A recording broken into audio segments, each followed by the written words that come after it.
ও hello, কাদার মধ্যে এভাবে গড়াগড়ি খেলছেন কেন? আমার ইচ্ছে হয়েছে তাই। আপনার কোনো প্রবলেম? হ্যাঁ। না, লাইফে এমন খেলা ফার্স্ট টাইম দেখলাম তো তাই।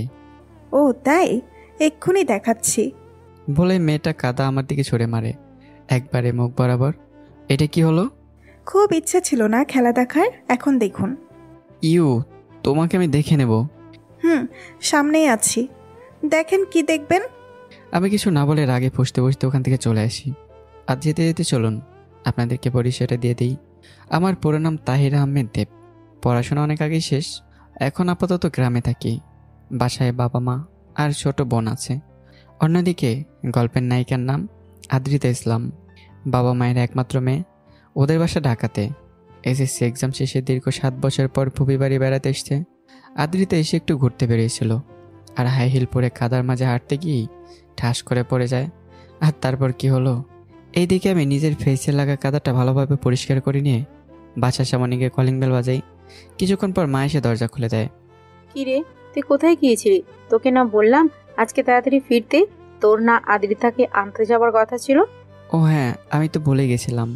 আর আসার সময় একটা পেতনির জন্য দেরি হয়ে গেল। মানে? কিছু না, আমি যাচ্ছি ওকে আনতে। আনতে হবে না, ও অলরেডি চলে এসেছে। ও তাহলে ভিতরে ঢুকতে দাও। আয়। আমি রুমে যাই, বেশ টায়ার্ড লাগছে। ওকে। মা চিন্তায় পড়ে যায়। আদ্রিতা গেল কোথায়? এসে সে কখন বেড়াতে গেল কোনো খবরই নেই। এরই মাঝে আবারও কলিং বেল বেজে ওঠে। মা গিয়ে দরজা খুলে লাফিয়ে ওঠেন। মনে হচ্ছে ভূত দাঁড়িয়ে আছে তার সামনে। তুমি কে? ফুপি, আমি আদ্রিতা। কি মামুনি, তোমার এই অবস্থা হলো কিভাবে? কাদায় পড়ে গিয়েছি তাই। আচ্ছা, ভিতরে আসো, যাও ফ্রেশ হয়ে আসো। আচ্ছা। আদ্রিতা বাড়ির মধ্যে ঢুকে কোন রুমে যাবে বুঝতে পারে না। ও একটা রুমের দরজা খুলে সরাসরি ওয়াশরুমে চলে যায়। ওয়াশরুমের দরজা খোলাই ছিল। ও তাড়াহুড়ো করে ওয়াশরুমে ঢুকতেই আম্মু! ফুপি! আমি আর আদ্রিতা দুজনেই চিৎকার করে উঠি। আর আমাদের চিৎকার শুনে মা ছুটে আসে। আম্মু, এই মেয়েটা কে? আর আমার ওয়াশরুমে কি করছে? আরে, এটা আদ্রিতা, তোর মামাতো বোন। কি? এই পেতনিটা মামার মেয়ে? কি? আমাকে পেতনি বলা? ফুপি, তোমার ছেলেকে বারণ করো, আমার বেশ কিন্তু রাগ হচ্ছে। আরে থাম তোরা, চিৎকার করছিস কেন সেটা আগে বল। হঠাৎ করে আমার ওয়াশরুমে ঢুকে গেছে। ভাগ্যিস তাওয়ালটা ছিল, না হলে মান ইজ্জতের 12টা বেজে যেত। আমি কি জানতাম নাকি এটা ওনার রুম? আমি তো কাদা পরিষ্কার করার জন্যই ঢুকেছিলাম। আচ্ছা মামুনি, তুই পাশের রুমে যা। ওকে। দুজনেই ফ্রেশ হয়ে নেই। দুপুরে লাঞ্চ করতে এলে আদ্রিতা আর আমি দুজনেই দুজনের দিকে রাগি লোক নিয়ে তাকিয়ে থাকি। I will see you. Let's see. কিরে, তোরা খাচ্ছিস না কেন? ফুপি, তোমার ছেলে কি রাগি চোখ নিয়ে আমার দিকে তাকিয়ে আছে দেখো। আবার ট্রেটও দিচ্ছে। আমার এখানে আসাটাই ভুল হয়েছে। দীপ, মিঠা এত বছর পর এসেছে আর তুই এমন করছিস? আরে আমি কিছু বলতে গিয়ে চুপ হয়ে যাই। মেয়েটা যে ভালোই দুষ্ট বোঝাই যাচ্ছে। আমি রাগি চোখে আদ্রিতার দিকে তাকাই। অন্যদিকে আদ্রিতা, সে আমার দিকে একটা মেজকি দিয়ে চুপচাপ খেতে শুরু করে। বিকেলে আদ্রিতা ছাদে চলে যায়। ছাদে গিয়ে পুরো অবাক, কত সুন্দর সুন্দর ফুলের গাছ লাগানো। আদ্রিতা গাছের কাছে গিয়ে ফুলগুলো ঘ্রাণ নিতে থাকে। লাল গোলাপ ওর বেশ প্রিয়। ও বসে বসে ফুলগুলো দেখছে। হঠাৎই, এখানে কি করছো? আমার কথা শুনে আদ্রিতা পেছন দিকে তাকিয়ে দেখে আমি পকেটে 2 হাত ঢুকিয়ে দাঁড়িয়ে আছি। ও আমাকে দেখে বলে ওঠে, হ্যালো মিস্টার ঝগড়াটে। হোয়াট? ঠিকই শুনেছেন। না, শুনতে পাইনি, আবার বলো তো। আপনি এভাবে আমার দিকে আঁকাচ্ছেন কেন? কি যেন বলেছো? শুনতে পাইনি। দেখুন, ভালো হবে না কিন্তু। ও আচ্ছা। আদ্রিতা পেছাতে পেছাতে দেয়ালের সাথে মিশে যায়। আমি ওর সামনে গিয়ে 2 হাত দিয়ে দেয়ালের সাথে ঠেস দিয়ে ধরি। আদ্রিতার বুক ধুকপুক করে কাঁপছে। আমি ওর দিকে ঝুঁকে তাকিয়ে আছি। আমি 2 হাতের মাঝে ওকে আটকে ফেলেছি, তাই সে চাইলেও যেতে পারছে না।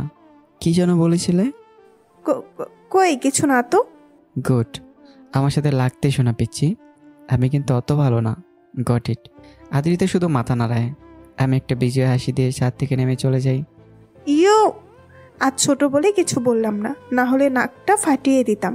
হারামি ব্যাটা, আমাকে ভয় দেখানো, এর শোধ আমি নিবই। দেখে মনে হয় কত ভদ্র, কিন্তু আজ তো মিসকা শয়তান একটা। রাতে খাবারের সময় আদ্রিতা চুপচাপ বসে খাচ্ছে। আমি বুঝতে পারি কাজ হয়েছে। আমার সাথে পাঙ্গা নেওয়া না। পরদিন সকালে ঘুমিয়েছিলাম। হঠাৎ গায়ের ওপর ঠান্ডা পানি পড়তে লাফ দিয়ে উঠি। তাকে দেখি আদ্রিতা একটা বালতি নিয়ে দাঁড়িয়ে আছে আমার সামনে। কি হলো এটা? ফুপি ডাকতে বলেছিল আর আপনি উঠছিলেন না, তাই এটা করেছি। ইউ, তোকে তো আমি। আমাকে উঠতে দেখে আদ্রিতা দৌড়ে পালিয়ে যায়, নিজের রুমে গিয়ে ডোর লক করে একা একা আসতে থাকে। এই শীতে কঠিন শিক্ষা হয়েছে, আমাকে ভয় দেখানো, এখন বোঝো মজা। আদ্রিতার সাথে কেউ পাঙ্গা নিলে আদ্রিতাও ছেড়ে কথা বলে না। মিস্টার ঝগড়াটে, এখন বোঝো মজা। আদ্রিতা ব্রেকফাস্ট করতে গিয়ে চুপচাপ বসে আছে। আমি গিয়ে চুপচাপ ওর সামনে বসলাম। ভাইয়া পানি খাবেন? কথাটা শোনার সাথে সাথেই আমি গায়ের বাঁকা করে আগুন চোখে তাকাই ওর দিকে, যেন পারলেই চোখ দিয়ে আগুন লাগিয়ে দিই ওর গায়ে। ও খাবেন না? ওকে, আমি খেয়ে নিই। আমি ব্রেকফাস্ট করে বাসা থেকে বেরিয়ে যাই। আদ্রিতা পুরো বাসাটা ঘুরে ঘুরে দেখছিল। হঠাৎ আমার একটা ছবি দেখে ওর চোখ আটকে যায়। আদ্রিতা গিয়ে নিজের কাজল এনে আমার ছবিতে দাড়ি কোপ এঁকে দেয়। ছবিটা দেখেও নিজেই হেসে গড়াগড়ি খাবার মতো অবস্থা। ছবি তো মনে হচ্ছে আস্ত ভিলেন একটা। ওয়েট মিস্টার ঝগড়াটে, ছবিতে কিছু মিসিং লাগছে। আমি বাড়িতে ফিরে রুমে ঢুকতে গিয়ে নিজের ছবি দেখে চমকে উঠি। এটা যে কার কাজ সেটা আমি ভালোই বুঝতে পারি। না, মেয়েটা আমার ভাবনার চেয়েও দুষ্ট বেশি। ওকে শায়েস্তা করতে হবে। আমি কিছু একটা ভাবতে থাকি মনে মনে। দুপুরে আদ্রিতা রুমে বসেছিল। আমি সরাসরি রুমে প্রবেশ করলাম। আপনি এখানে কি করছেন? সকালে তো সুন্দর করে ঘুম ভাঙালে, তাই তোমাকে একটা গিফট দিতে এলাম। কি গিফট? এই যে এটা, একটা খাঁচা বের করলাম। ওয়াক, ওটা সরান প্লিজ। কেন? খাঁচার দরজা খুলে দেই। ইঁদুরগুলো ভিতরে একা একা বোরিং ফিল করছে।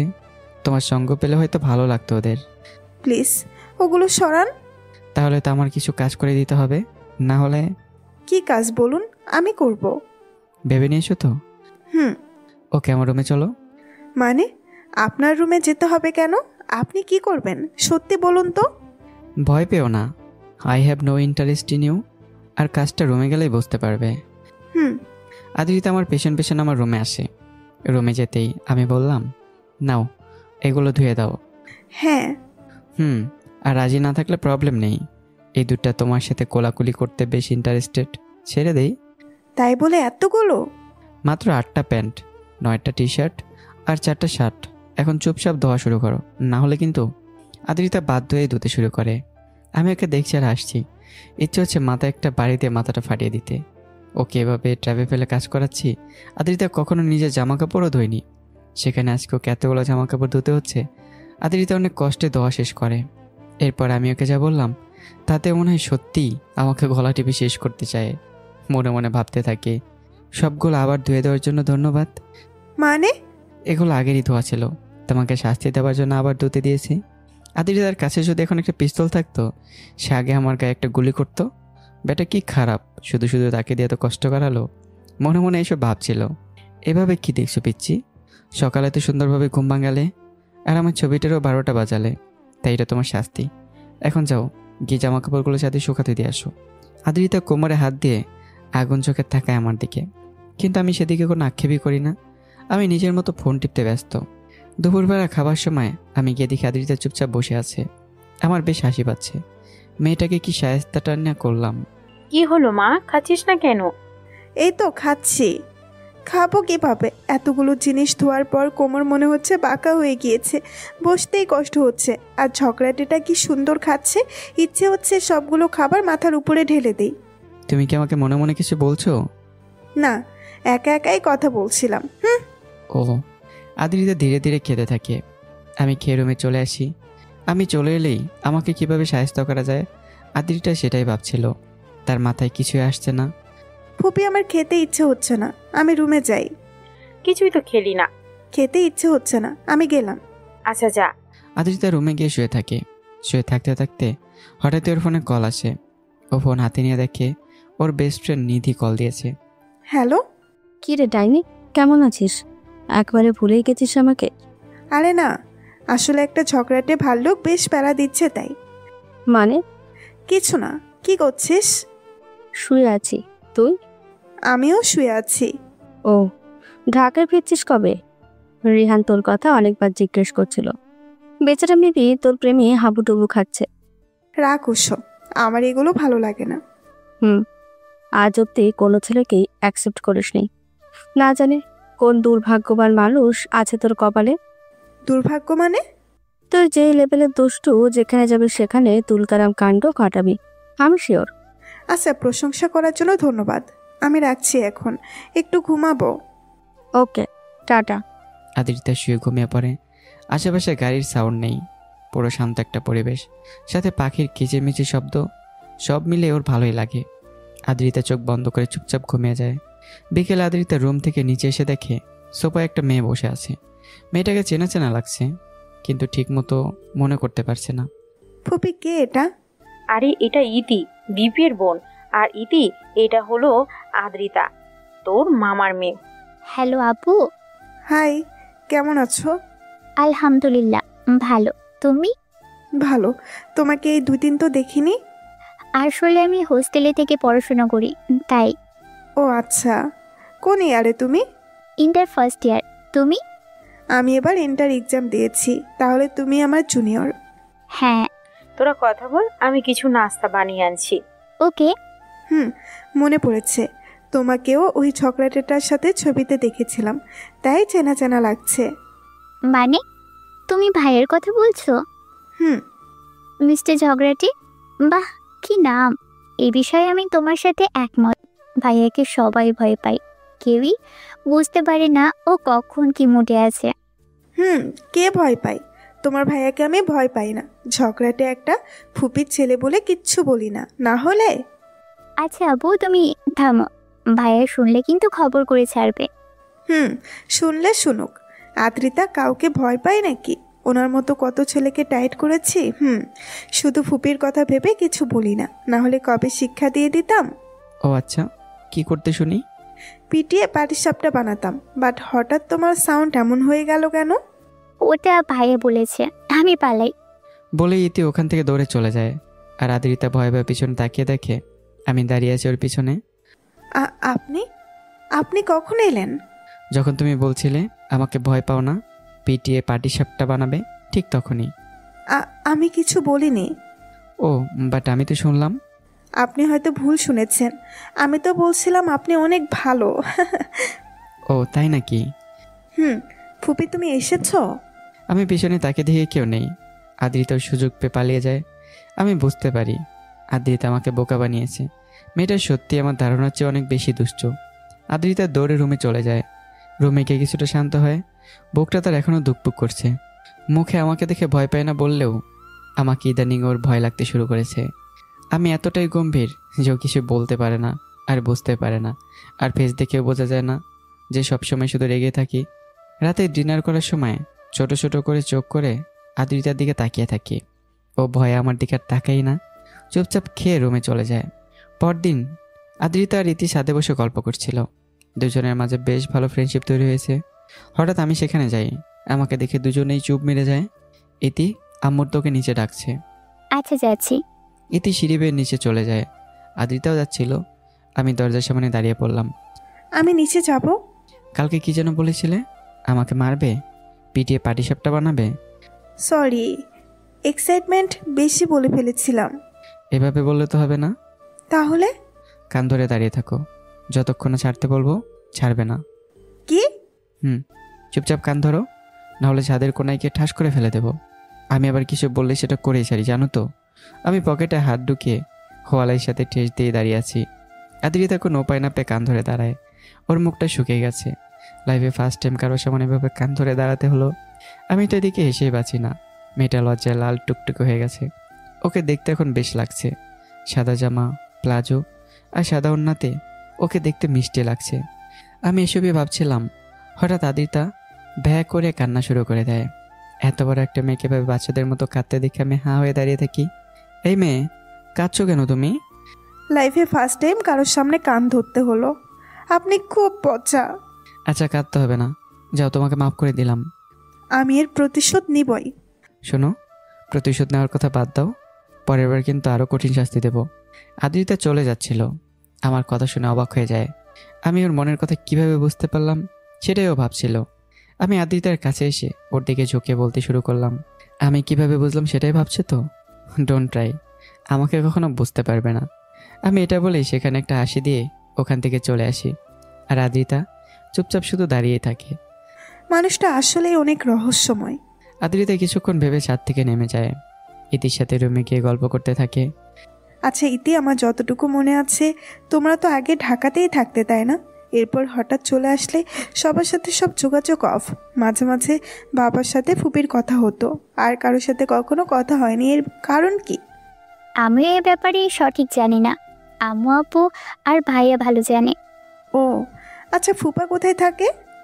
বাবা ব্যবসার জন্য সিলেট থাকে, মাঝে মাঝে এসে 2 দিন থেকে আবার চলে যায়। ও আচ্ছা, একটা প্রশ্ন করি। হ্যাঁ। তোমার ভাইয়ের সব থেকে ফেভারিট জিনিস কি? ভাবতে হবে। হ্যাঁ, পেয়েছি। ভাইয়ের বাইকটা তার কাছে অনেক প্রিয়।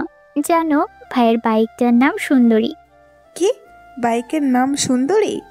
আদিতা রীতি দুজনেই জোরে জোরে হাসতে থাকে। মিস্টার ঝগড়াটে, তুমি আমাকে কাঁদিয়েছ, এর শাস্তি অবশ্যই পাবে। তোমার সুন্দরীর 12টা যদি না বাজিয়েছি, তাহলে আমার নামও আদ্রিতা নয়।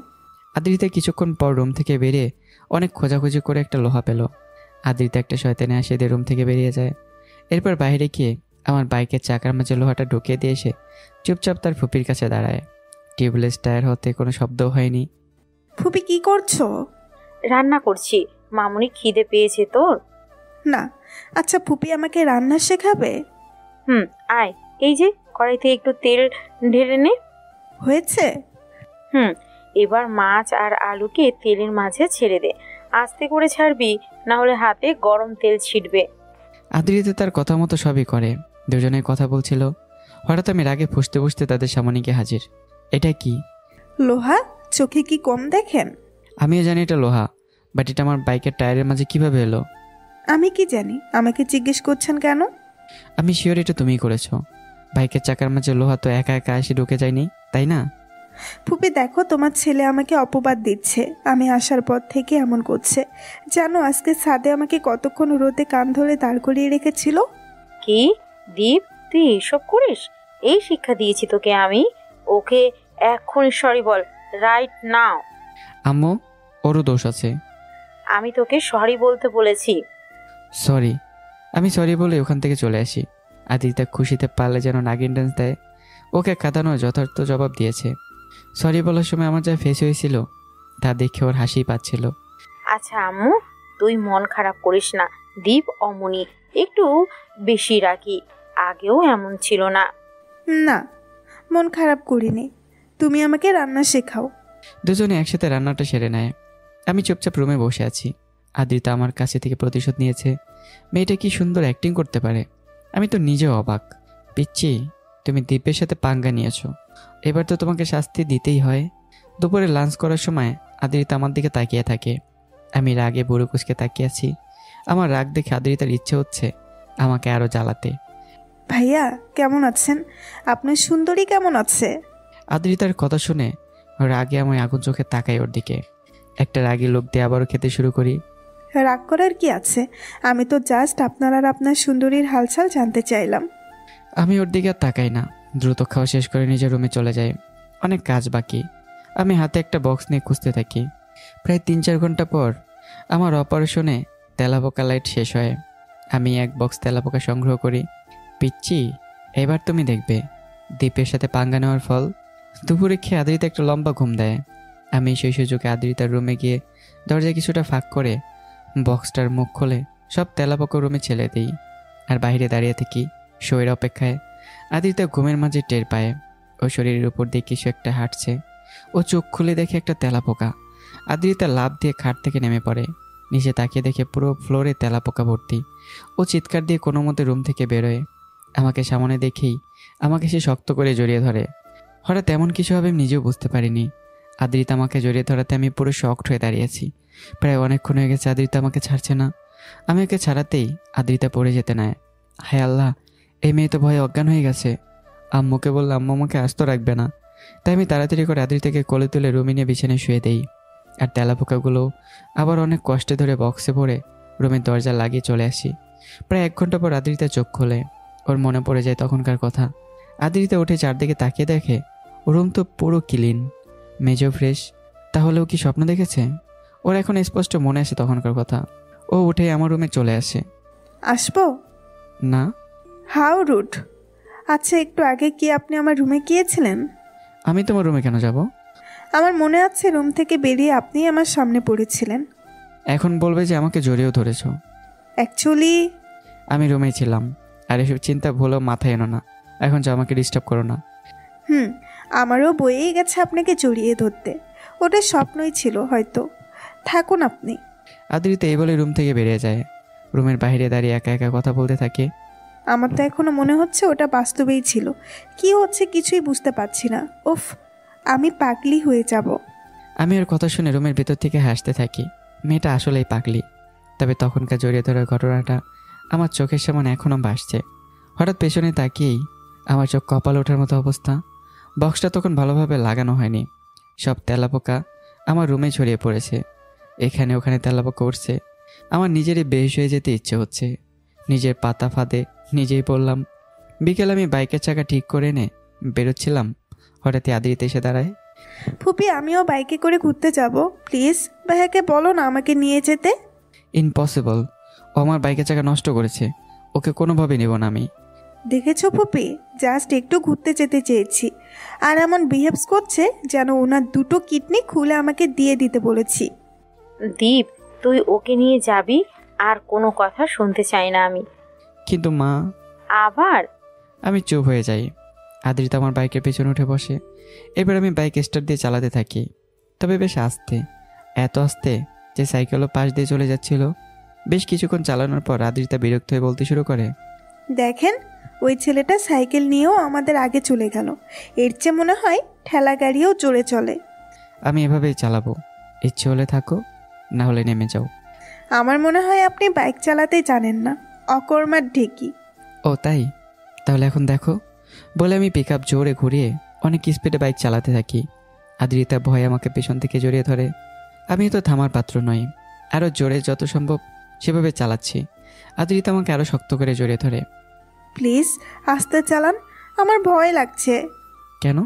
তুমি না বলে জোরে চালাতে? এখন বুঝো মজা? সরি, আর বলবো না। প্লিজ আস্তে চালান। সত্যি তো? হুম। আমি বাইক স্লো করলাম। এরপর ওকে নিয়ে একটা নদীর পাড়ে গিয়ে পৌঁছাই। গাড়ি থেকে নামবে না এভাবে জড়িয়ে ধরে থাকার ইচ্ছে? আমি জাস্ট ভয় পেয়ে ধরেছি, অন্য কিছু ভাববেন না ভুলেও। আমি বাইক পার্ক করি। এরপর দুজনে একসাথে পার্কের মাঝে ঢুকি। নদীর পাড়ে পার্ক। আদ্রিতার নদী বেশ ভালো লাগে। সূর্যটা ধীরে ধীরে পশ্চিমে হেলে পড়ছে।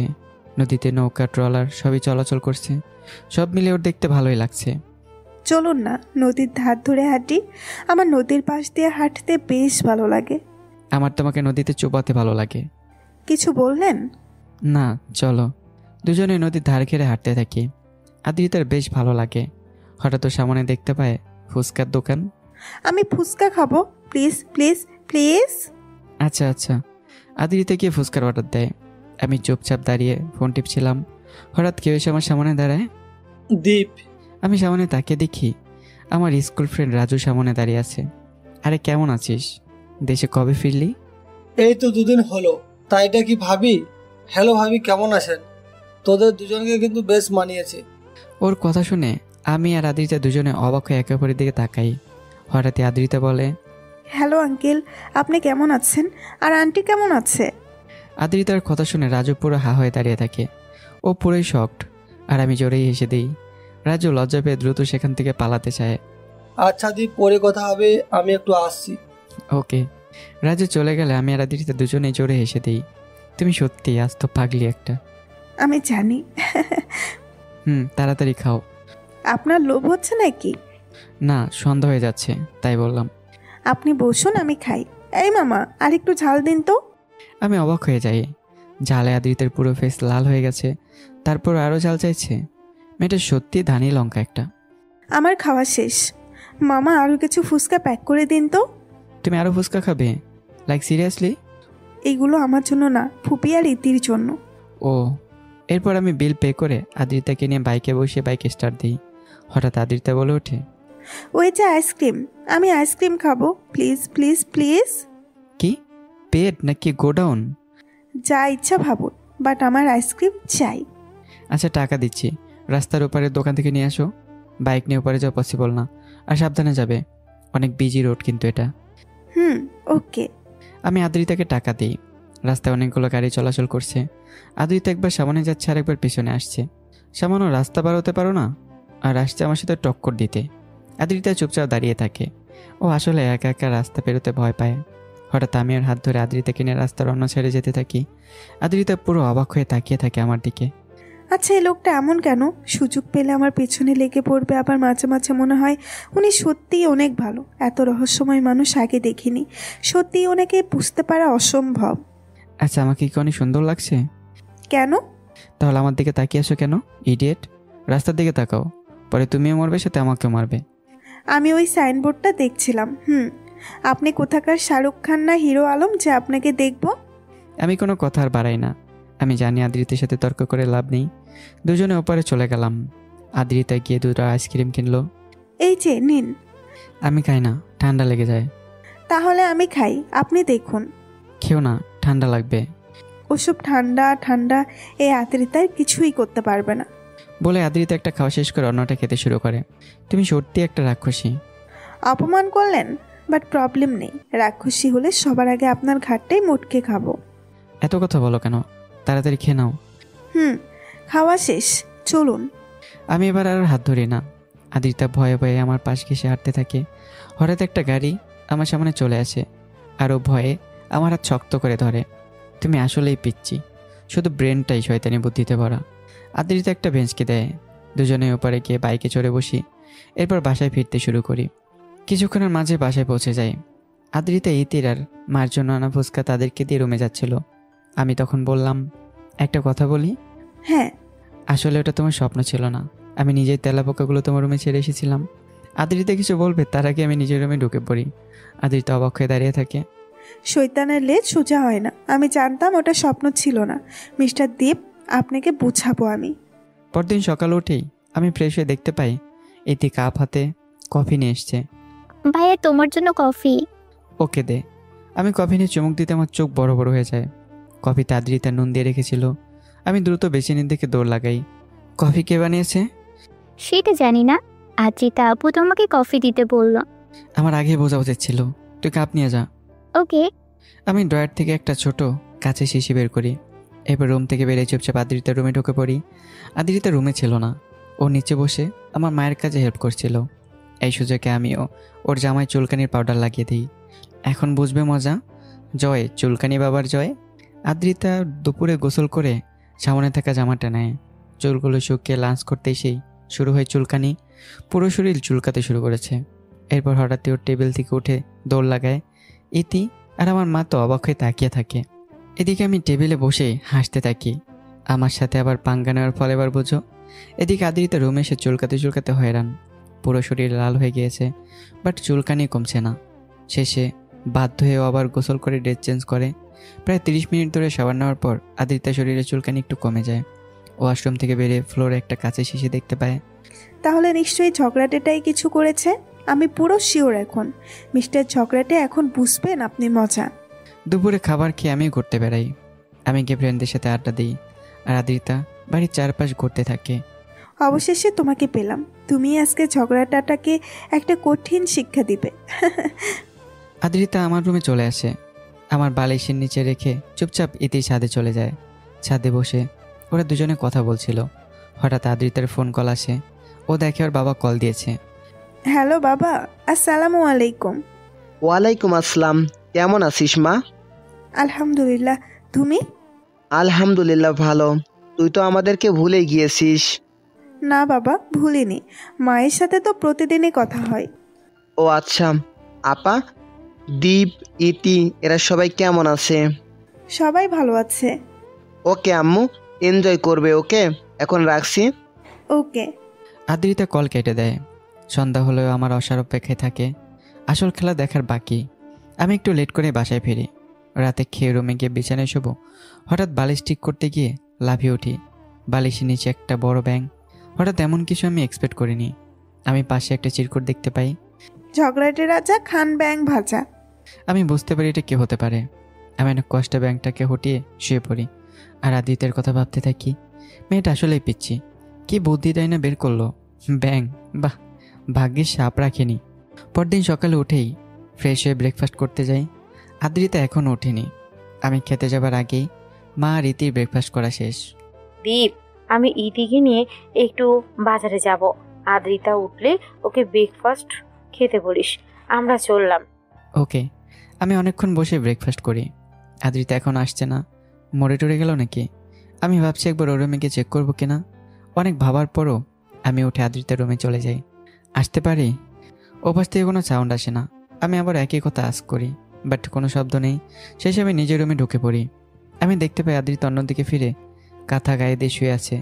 স্ট্রেঞ্জ, এই গরমে কাঁথার কি দরকার হলো? এই যে হ্যালো, গুড নুন হয়ে গেছে, এখন উঠুন। আদ্রিতা কোনো সারা শব্দ করে না। আমি এর কাছে এতে লক্ষ্য করি আদ্রিতা কাঁপছে। আচ্ছা, ওর জ্বর আসলো না তো? আমি এটা ভেবে ওর কপালে হাত দিয়ে চমকে উঠি। আদ্রিতা, তোমার তো অনেক জ্বর এসেছে। আদ্রিতার কোনো হুঁশ নেই। আমি একটা কাপড় ভিজিয়ে এনে ওর মাথার উপর রাখি। আদ্রিতা চোখ খুলে দেখে আমি পাশে বসে আছি। ও উঠতে নেয়, বাট পারে না। শুয়ে থাকো, উঠতে হবে না। আমি মাথায় জলপুটি দিয়ে দিচ্ছি। ফুপি কোথায়? ইতিকে নিয়ে বাজারে গেছে। ও, আমি কাপড় আবার ভিজে আদ্রিতার মাথায় রাখি। আমার বালিশের নিচে ব্যাংকে রেখেছে। আমি কি জানি? অবশ্যই ওটা তুমিই করেছো। বেশ হয়েছে, করেছি।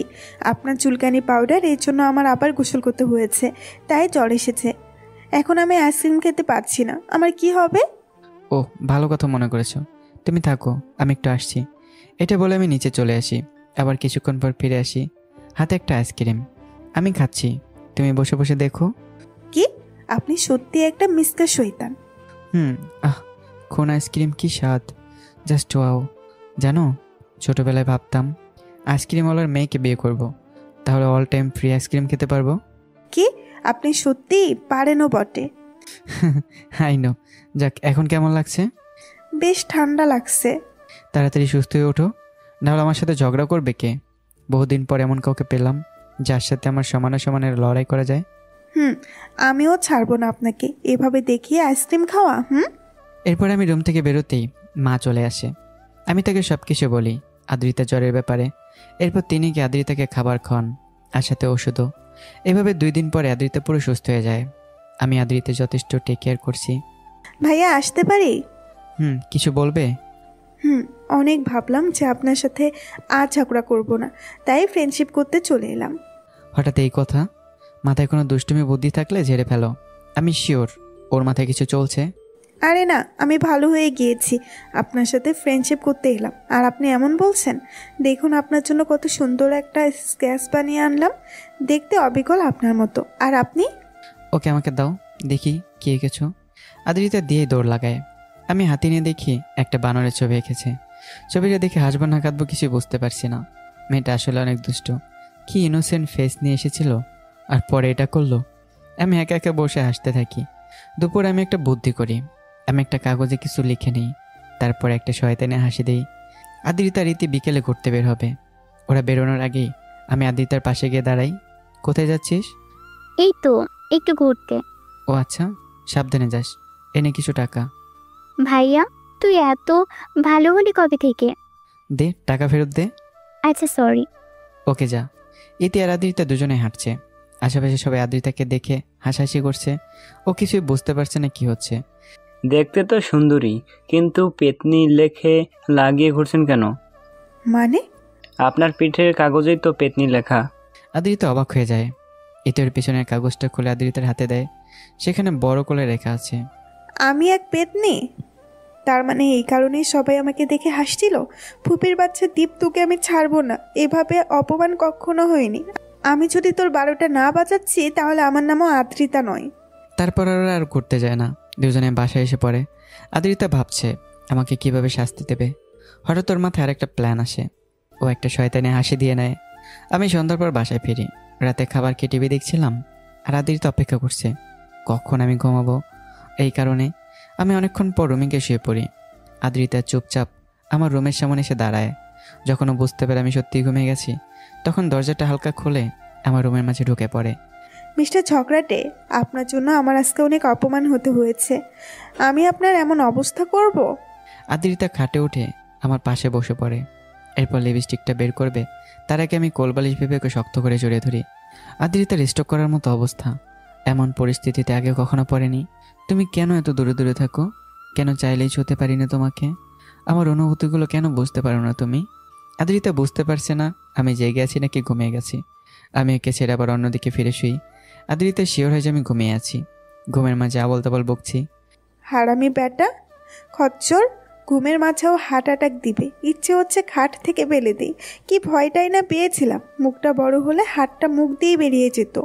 এরপর আর দেরি না করে কাজে লেগে পড়ে। ওর বেশি হাসি পাচ্ছিল, বাট কোনো মতে হাসিটাকে কন্ট্রোল করে নেয়। এরপর চুপচাপ নিজের রুমে চলে যায়। আমি সকাল উঠে ফ্রেশ হতে বেসিনে যাই, বাট বেসিনে পানি নেই। এমন তো কখনো হয় না। যাক, আর মাথা না ঘামিয়ে নিজের বেসিনে চলে যাই। আদ্রিতা, ইতিয়ার মা ব্রেকফাস্ট করছিল। হঠাৎ আমাকে দেখে সবাই চমকে ওঠে, হেসে গড়াগড়ি খাবার মতো অবস্থা সবার। কি হলো, তোমরা হাসছো কেন? আমাকে কি জোকা জোকা লাগছে? কেউ কিছু বলছে না, শুধু হাসতেই থাকে। আমি বুঝতে পারিনি কি হয়েছে। বেসিনের সামনে গিয়ে আয়নায় দেখতে চমকে উঠি। আমার জন্য বিশ্বাসই হচ্ছে না। আদ্রিতা আমার ঠোঁটে লিপস্টিক, চোখে কাজল আর লাইনার লাগিয়ে দিয়েছে। আমি আগুন চোখে তাকাই ওর দিকে। আদ্রিতা কোনো ভ্রুক্ষেপ না করে হাসতেই থাকে। আমি নিজের রুমে চলে যাই। ভালোভাবে লক্ষ্য করে দেখি বেসিনের লাইন অফ। তাহলে আদ্রিতা আমাকে সবার সামনে অপমান করার জন্যই লাইন অফ করে রেখেছিল। আমি সোজা শাওয়ার নিতে চলে যাই। 30 মিনিট ধরে সব পরিষ্কার করে বেড়াই আর রাগে গড়গড় করতে থাকি। আদিতা আপু, ফাটিয়ে দিয়েছো তুমি। ভাইয়ের সাথে কখনো কেউ এমন কিছু করতে পারেনি। এটা আদ্রিতার জাদু। ব্রেকফাস্ট করার পর আদ্রিতার সাথে চলে যায়। সেখানে গিয়ে দেখতে পায় আমি চুপচাপ বসে আছি। ও আমাকে আরও জ্বালানোর জন্য চলে আসে। হ্যালো ভাইয়া, লিপস্টিক আর কাজলে কিন্তু আপনাকে জোস লাগে। আমি ঘাড় বাঁকা করে রাগী দৃষ্টিতে তাকাই ওর দিকে, কিন্তু আদ্রিতা কোনো পাত্তাই দেয় না। ও চুপচাপ কথা বলতেই থাকে। ভাইয়া ভালো আছেন তো? অনেক দিন পর দেখা হলো। আমি আরও রেগে যাই। উঠে ওকে শক্ত করে দেয়ালের সাথে চেপে ধরি। আমার অনেক রাগ হচ্ছে, সো প্লিজ আমাকে ডিস্টার্ব করো না। আমি রেগে গেলে কি করি সেটা নিজেও বুঝতে পারি না। ও তাই নাকি? কি করেন? গলায় কামড় দিয়ে রক্ত খাই। রক্ত কি চিবিয়ে খাওয়া যায়? আপনি রাগে ভুলভাল বকছেন। যাই হোক, রাগলে কিন্তু আপনাকে সেই লাগে, একেবারে লাল পিঁপড়া, নাকটা পুরো লাল হয়ে যায়। মজা করছে আমার সাথে? এক্ষুনি কান ধরো, রাইট নাও। আদ্রিতা কিছু না বলে আমার কান দুটো টেনে ধরে। আমি আহাম্মক হয়ে তাকিয়ে থেকে ওর দিকে। আমার কান কে ধরতে বলেছি স্টুপিড? আপনিই তো বললেন কান ধরতে, তাই ধরেছি। দৌড়। আমি অলে একটা সজোরে ঘুষি দিয়ে চলে যাই। আর আদ্রিতা দাঁড়িয়ে হাসতে থাকে। আমাকে কি বোকাটাইনে বানালো। তবে আমি যখন ওর কাছে আসছিলাম তখন ও বেশ ভয়ই পেয়েছিল। আদ্রিতা কিছুক্ষণ ছাদে একা দাঁড়িয়ে থাকে। ঠান্ডা বাতাস বইছে, রোদের তীব্রতা বেশ কম। শহরের কোলাহল আর বিষাক্ত ধোঁয়া নেই, তার পরিবর্তে পাখির কিচিরমিচির শব্দ। ওর বেশ ভালো লাগে জায়গাটা। আদ্রিতা কিছুক্ষণ একা দাঁড়িয়ে নিচে চলে যায়। ফুপি কি করছো? এই তো মামুনি, রান্না করছি। কিছু লাগবে? না, আমার একটা প্রশ্ন ছিল। হ্যাঁ বল। তোমাদের তো ঢাকায় বাড়ি আছে তাই না? তারপরও তোমরা চলে এলে কেন? সেটা পরে এক সময় বলবো। জানিস, ঢাকা থাকার সময় তুই আর দীপ সব সময় একত্রে খেলা করতি। একদিন তোর হাত কেটে গিয়েছিল, কিন্তু দীপ কাঁদছিল। আমরা সবাই সেদিন অবাক হয়ে গিয়েছিলাম। ব্যথা পেয়েছিস তুই, কিন্তু কাঁদছেও। এখন তো পারলে আমাকে সিদ্ধ করে খেয়ে ফেলে, বজ্জাত ব্যাটা একটা। আচ্ছা ভাইয়া, কোন অবধি পড়াশোনা করেছে? ওর গ্র্যাজুয়েশন অনেক আগেই শেষ। ও তোর ফুপার বিজনেস দেখাশোনা করতো। কিন্তু কিন্তু কি? কিছু না, আমি একটু আসছি। আদ্রিতা বুঝতে পারে কোনো কাহিনী তো আছেই তাদের এখানে আসার পেছনে। ওর ফুপিও বারবার লুকিয়ে যাচ্ছে কথাটা। দুপুরে বাবা আসে বাসায়। আদ্রিতা দেখেই চিনতে পারে, এর আগেও কয়েকবার গিয়েছিল ওদের বাসায়। আসসালামু আলাইকুম আঙ্কেল, কেমন আছেন? ভালো আছি। তুমি কেমন আছো আম্মু? আলহামদুলিল্লাহ ভালো। তোমার এক্সাম কেমন গেল? ভালোই, আর কিছুদিনের মাঝে রেজাল্ট দিয়ে দিবে। ও ওকে। এরপর আমি আর রীতি গিয়ে বাবার সাথে কথা বলি, আর আদ্রিতা সোফায় বসে টিভি দেখতে থাকে। বিকেল আদ্রিতা খেয়ে শুয়েছিল। হঠাৎ আকাশে মেঘ জমতে শুরু করে, আর কিছুক্ষণের মাঝেই জোরে সোরে বৃষ্টিও শুরু হয়। এদিকে বৃষ্টি হলে আদ্রিতা ভিজবেই। ও উঠে এক দৌড়ে ছাদে চলে যায়। ছাদে কি অবাক, আমি ছাদে দাঁড়িয়ে আছি। বাউ! আমি নড়াচড়া করি না। আদ্রিতা ভেবেছিল ভয় পাবো, কিন্তু না, তেমন কোনো লক্ষণই নেই। হ্যালো ভাইয়া। হুম। কি করছেন? দাঁড়িয়ে দাঁড়িয়ে লুডো খেলছি।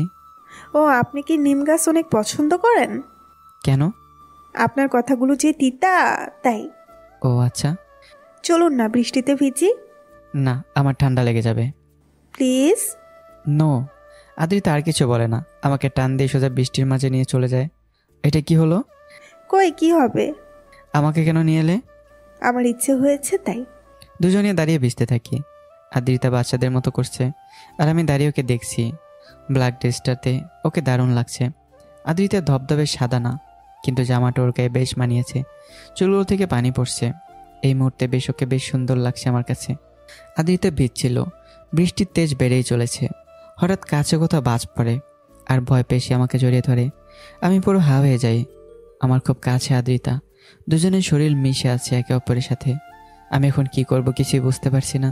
অন্যদিকে আদ্রিতা আমার হার্টবিট ফিল করতে পারছে। ওর বেশ ভালো লাগে জিনিসটা। আমি পাথরের মতো দাঁড়িয়ে আছি। আমি কি করব কিছুই বুঝতে পারছি না। আদ্রিতা আমাকে ছেড়ে দিয়ে মাথা উঁচু করে আমার দিকে তাকায়। আমি ওর দিকে একদিনে তাকিয়ে আছি, কারো মুখে কোনো কথা নেই। হঠাৎ আদ্রিতা লজ্জা পেয়ে দৌড়ে চলে যায়। আমি তখন অবাক হয়ে দাঁড়িয়ে থাকি। লাইফে ফার্স্ট টাইম কোনো মেয়ে আমার এত কাছাকাছি আসলো।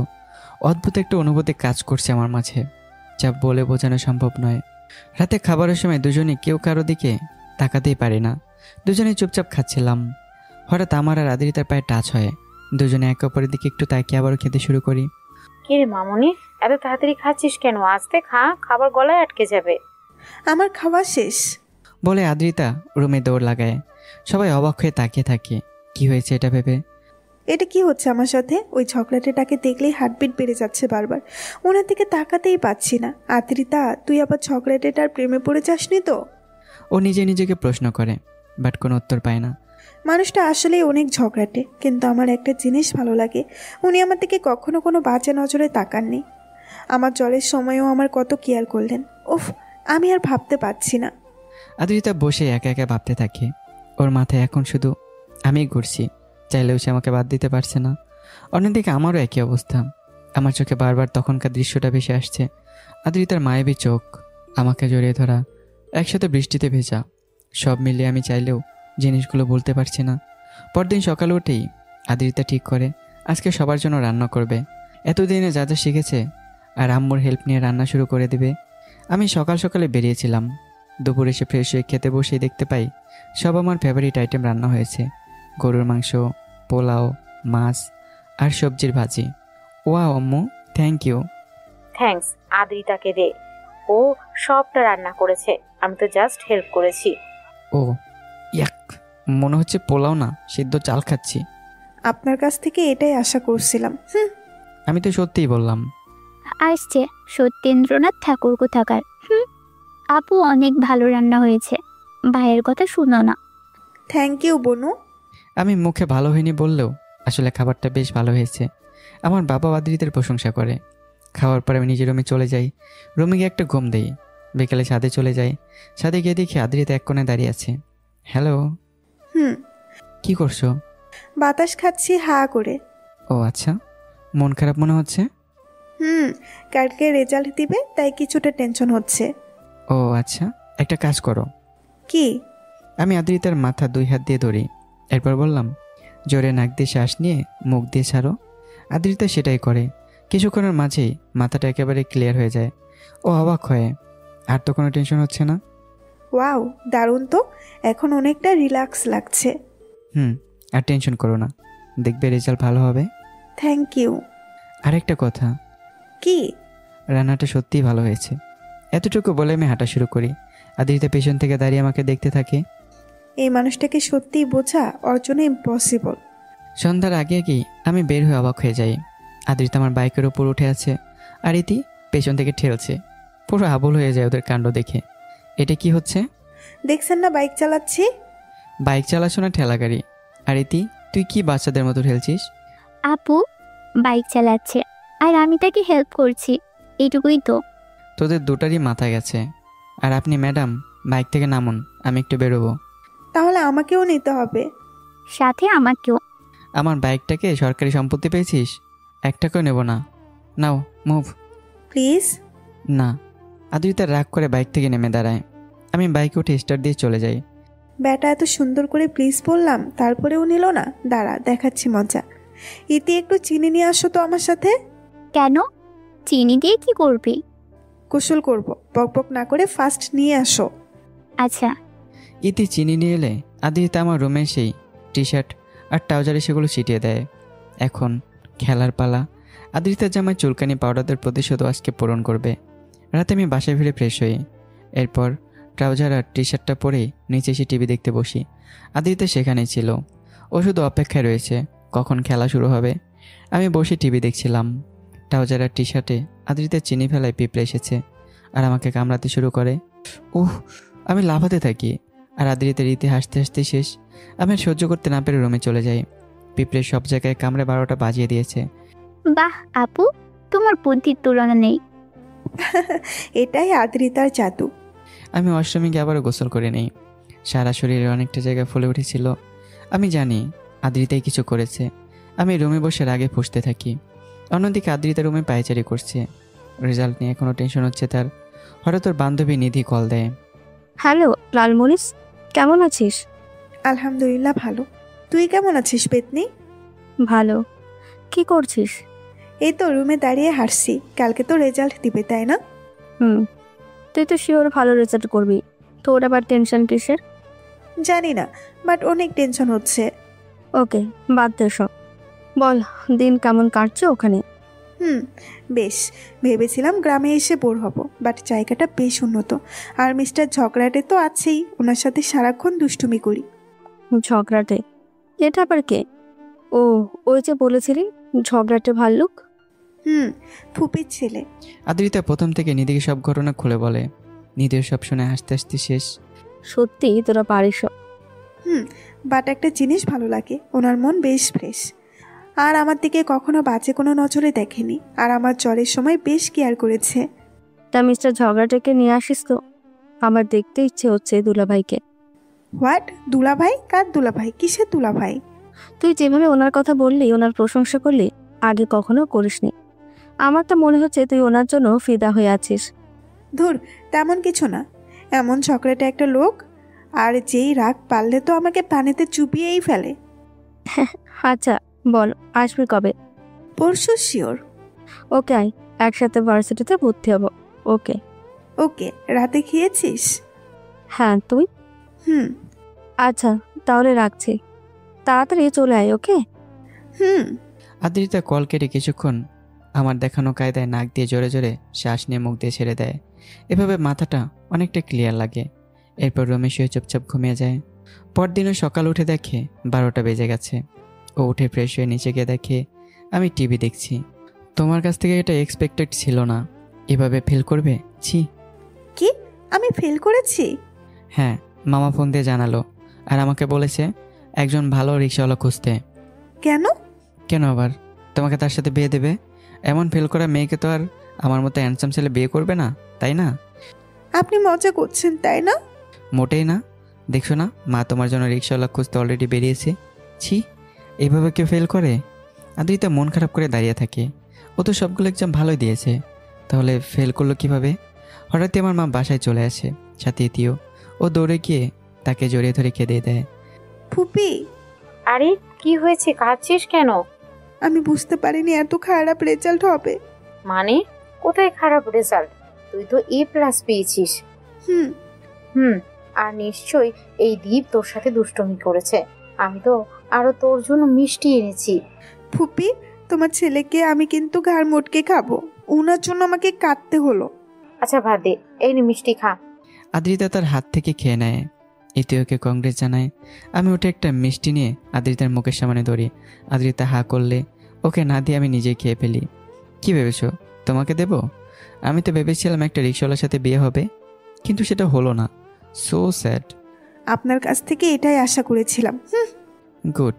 বিকালে রেডি থেকো, ঘুরতে নিয়ে যাব। সত্যি? আদ্রিতা খেয়ে রুমে চলে যায়। দুপুর পেরিয়ে বিকেল হয়ে যায়। ওর অপেক্ষার সময়টা যেন কাটছেই না। ও টাইম পাস করার মতো কিছুই পায় না, তাই বসে বসে সাজতে থাকে। আদ্রিতা একটা সাদা জামা পরেছে, জামাটার বেশ সুন্দর পুঁতির কাজ করা। এরপর ঠোঁটে লাল লিপস্টিক দেয় আর চোখে গাঢ় করে কাজল, আর সিল্কি চুলগুলো ছড়িয়ে দেয় পিঠে। ব্যাস এতটুকুই, ও সাজা কমপ্লিট। এরপর ও রুমে বসে আমার জন্য ওয়েট করতে থাকে। ভাইয়া বিকেল হয়ে গেছে, চলুন। আসলে একটা প্রবলেম হয়েছে, আজকে যেতে পারবো না। কি? আপনাকে খেয়ে ফেলবো আমি। মজা করছি, যাও নিচে দাঁড়াও, আমি আসছি। আমি রেডি হয়ে আসি।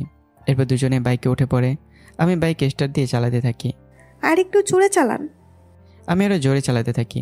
আদ্রিতা পেছন থেকে আমাকে শক্ত করে জড়িয়ে ধরে 2 হাত দিয়ে। আমার একটু অন্যরকম ফিল হলেও বাইক চালাতেই থাকি। এভাবে অনেকক্ষণ পর একটা জায়গায় এসে পৌঁছাই। এখানে মেলা হচ্ছে, বেশ বড় মেলা। দুজনে মেলার মাঝে ঢুকে পড়ি। চলো নাগরদোলায় চড়ি। আমার বেশ ভয় লাগে। আরে কিচ্ছু হবে না, চলো বলে আমি ওকে টেনে নিয়ে যাই। দুজনেই টিকিট কেটে উঠে পড়ি। একটু পরে নাগরদোলা চলতে শুরু করে, ধীরে ধীরে উপর উঠে যায়, এরপর জোরে জোরে নিচে নামতে থাকে। আদ্রিতা ভয়ে আমার হাত শক্ত করে ধরে চোখ বন্ধ করে রাখে। আরে বোকা, চোখ খোলো, দেখো এখান থেকে সব কিছু কত ছোট দেখা যাচ্ছে। আদ্রিতা চোখ খুলে তাকায়, সত্যি অনেক ছোট দেখা যাচ্ছে। এরপর ওর আর ভয় লাগে না, আস্তে আস্তে ওর ভয় কেটে যায়। এরপর নাগরদোলা থেকে নেমে আমরা ফুচকা, ঝালমুড়ি, হাওয়াই মিঠাই এসব খাই। এরপর বিভিন্ন দোকান ঘুরে ইতিদের জন্য কিছু খাবার নিয়ে বাইকে চড়ে বসি। থ্যাংক ইউ আজকের দিনটার জন্য। শুনলাম কালকে নাকি চলে যাবে। হুম। ওকে। দুজনে টুকটাক কথা বলতে বলতে বাসায় এসে পৌঁছাই। এরপর আদ্রিতা মা আর ইতি রুমে চলে যায়। এই যে এই খাবারগুলো তোমাদের জন্য, আর ইতি এই পারফিউমটা তোমার, আর এই শাড়িটা ফুপির জন্য। তুই এগুলো কেন কিনতে গেলি? এমনি। কালকে যেতেই হবে? হুম। আর কিছুদিন থেকে যেতি? না, কোচিং শুরু করতে হবে। ও, এতদিন বাড়িটা জমজমাট ছিল, তুই গেলে আমরা আবার একা হয়ে যাব। আদ্রিতা কিছু বলে না, ও নিজেরও যেতে ইচ্ছে করছে না। এরপর ছাদে চলে যায়। কালকে চলে যাবে ভাবতে বেশ খারাপ লাগছে।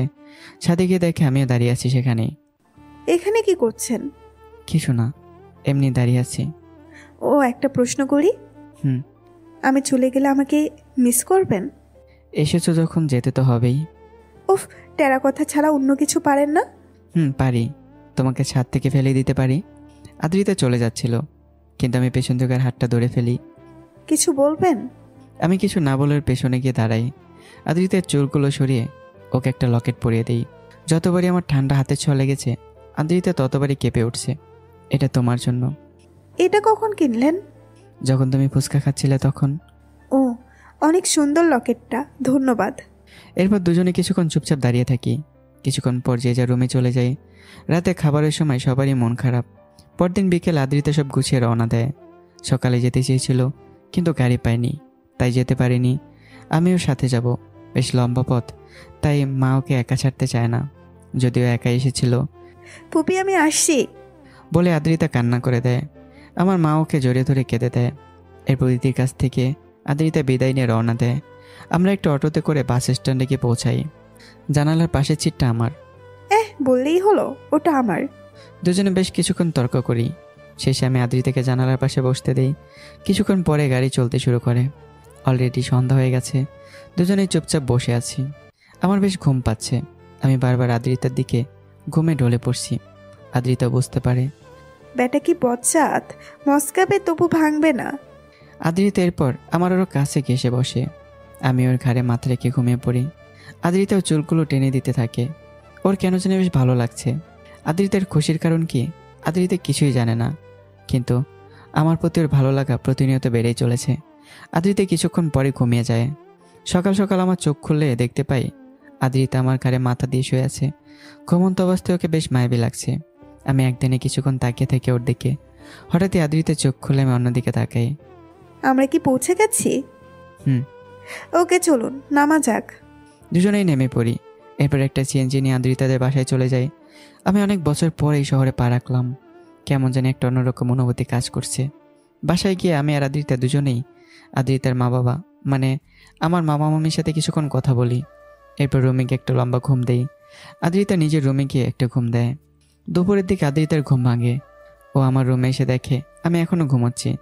আদ্রিতা একটা সুতো নিয়ে আমার কানের কাছে এসে সুরসুরি দিতে থাকে। আমার ঘুম ভেঙে গেলে দেখতে পাই আদ্রিতা আমার পাশে বসে মুচকে মুচকে হাসছে।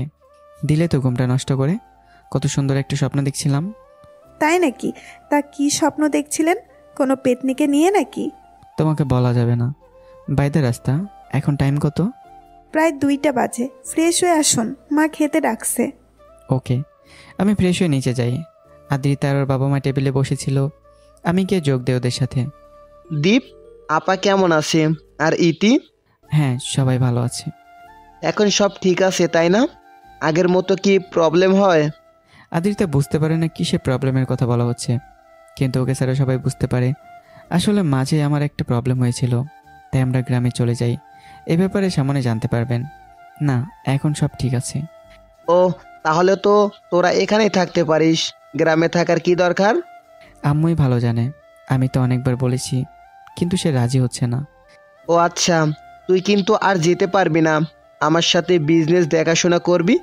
আমি আপাকে ফোন দিয়ে সব বলছি। কিন্তু আমি তো তেমন কোনো জামা কাপড় আনিনি। কোনো কিন্তু নেই, তুই এখানেই থাকবি। আর এই নে আমার কার্ড, যা ইচ্ছে কিনে নিস। আমার কিছুদিনের জন্য দেশের বাইরে যেতে হবে, তাই এখানে সব কিছু তুই দেখাশোনা করবি। আচ্ছা, আমি চেষ্টা করব। এই তো গুড। ভাইয়া আর আপার সাথে আমি আগেই এই ব্যাপারে কথা বলে নিয়েছি। আর আদ্রিতারও খেয়াল রাখিস, আমি 2-3 দিনের মাঝেই চলে যাব। ওকে। দেব, নাও খাওয়া শুরু করো। আচ্ছা। আদ্রিতার বেশ খুশি খুশি লাগতে শুরু করে। আমি এখন থেকে এখানেই থাকবো, আমার সাথে অনেক দুষ্টুমি করতে পারবে। মিস্টার ঝগড়াটে, এতদিন তোমাদের বাসায় বসে আমাকে জ্বালিয়েছো, এখন আমি তোমাকে জ্বালাবো। দেখবে আদ্রিতা কি পারে। বিকেল হতেই আদ্রিতা আমার রুমে হাজির। আমি শুয়ে ফোন টিপছিলাম, আদ্রিতা আমার দিকে তাকায়। কিছু বলবে? অনেকদিন পর এখানে এলাম, চলুন না ঘুরে আসি। আমার যেতে ইচ্ছে হচ্ছে না। কি করছেন? মেয়েদের সাথে চ্যাটিং নিশ্চিত? নো, গেম খেলছি। ও আচ্ছা, আপনার কি কবি হবার ইচ্ছা? না, কেন? এভাবে গুন্ডাদের মতো বড় বড় চুল দাঁড়িয়ে রেখেছেন কেন? চলুন গিয়ে সব ছোট করে আসবেন। এটা কবির সিং স্টাইল। গুল্লি মারি আপনার স্টাইলের। চলুন সব ছোট করে আসবেন, আর আমিও শপিং করব, আমার সাথেও একটু যাবেন। ওকে বাবা, যাব, তবে এখন না, কালকে সকালে। এখন চলো তোমাদের ছাদটা দেখে আসি। ওকে। দুজনেই ছাদে চলে যাই। সামনে বড় রোড, যেখানে গাড়ি চলছে। আমি গিয়ে রেলিং ধরে দাঁড়াই। কি ভাবছেন? ভাবছি শহরের কথা, মানুষগুলো কিভাবে ছুটে বেড়াচ্ছে। ও, ফুপির সাথে কথা হয়েছে? হ্যাঁ, কিছুক্ষণ আগে। ও আচ্ছা। দুজনে বেশ কিছুক্ষণ দাঁড়িয়ে থাকি। এরপর সন্ধ্যায় যে যার রুমে চলে যাই। পরদিন সকালে আমরা শপিং করতে বেরোই। আদ্রিতা কিছু ড্রেস কিনে আর আমার জন্য কিছু ড্রেস চুজ করে দেয়। আচ্ছা, আপনার ফেভারিট কালার কি? ব্ল্যাক। ও, আমারও ব্ল্যাক। এই শার্টটাতে আপনাকে বেশ মানাবে, আর এই প্যান্টটাতেও। ওকে বাবা, ওকে। এরপর দুজনে একটা সেলুনে চলে যাই। আদ্রিতা বলে দিচ্ছে কিভাবে কাটবে, আর আমি চুপচাপ বসে আছি। সবাই ভাবছে আমরা কাপল। আদ্রিতা অবাক হয়ে যায়। আমার চুলগুলো সাইড দিয়ে ছোট করে মাঝের অংশ কিছুটা বড় রাখা হয়েছে, আর দাড়িগুলো সুন্দর করে কেটে দিয়েছে। হয়েছে, চলুন। আমি ওর সাথে হাঁটতে থাকি। আদ্রিতার মাঝেও বেশ চেঞ্জ দেখতে পারছি। আমার উপর বেশ অধিকার খাটানো শুরু করেছে, তবে সেটা কেন কিছুই জানি না। চলুন রেস্টুরেন্টে গিয়ে বসি, আমার একটা ফ্রেন্ড আসার কথা। ওকে। দুজনেই চুপচাপ বসে থাকি। এর মাঝে আদ্রিতার ফ্রেন্ড নিধিও চলে আসে। কি রে পেতনি, কেমন আছিস? অনেক দিন পর দেখা। ভালো, তুই কেমন আছিস? ভালো। ও, পরিচয় করিয়ে দেই, ইনি হলেন আমার ফুফাতো ভাই দীপ। ও, ইনি তাহলে সেই ঝগড়টে ভাল্লুক? কথাটা শুনে আমি ভুরুকুসকে আদ্রিতার দিকে তাকাই, আর আদ্রিতা নিধির দিকে। এরপর শুনছেন নীরবতা। নীরবতা ভেঙে আদ্রিতায় বলে ওঠে, আচ্ছা, খাবার অর্ডার করা যাক। আদ্রিতা খাবার অর্ডার করে। আমি তখন থেকে ওর দিকে ওভাবেই একটা রাগী দৃষ্টিতে তাকিয়ে থাকি। আদ্রিতা সেটা বুঝতে পেরে নিধির সাথে কথা বলছে। আমার দিকে সে ভুলেও তাকাচ্ছে না। আমরা খাওয়া শেষ করে গাড়িতে উঠে বসি। আদ্রিতা বুঝতে পারে আজকে ওর কপালে দুঃখ আছে, আর নিধিও মুখ খোলার টাইম পেল না, সোজা আমার সামনে এসে বলতে হলো। আমরা কিছুক্ষণের মধ্যেই বাড়ি পৌঁছে যাই।